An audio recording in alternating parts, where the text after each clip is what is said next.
to enjoy the last few days of holiday. After my latest short on holiday blues and being back from holiday, how do we enjoy the last few days at home with our children before they are back to school?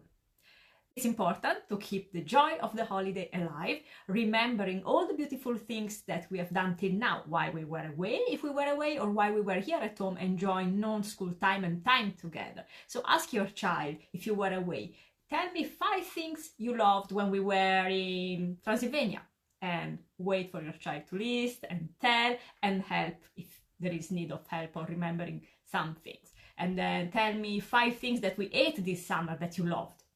And then tell me 5 things that you didn't like during the holiday.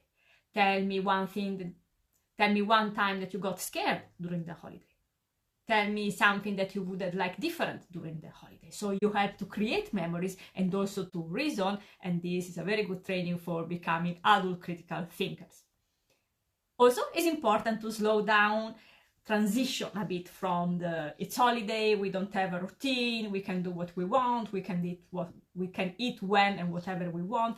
Try to transition slowly to going back to a routine, food-wise, sleep-wise, and things you do during the day.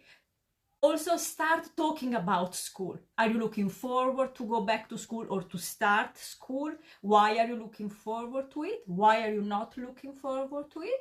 And try to go through the things that you think your child will enjoy in school. Try to go through the things that you think your child won't like, or those he says that he won't like, and try to find positive sides of those things or ways to cope with the things that he thinks he won't like.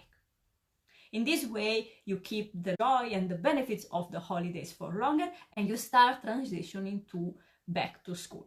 Back to school video is in a week or so. I can't wait to talk to you. All the best always, my dear parents.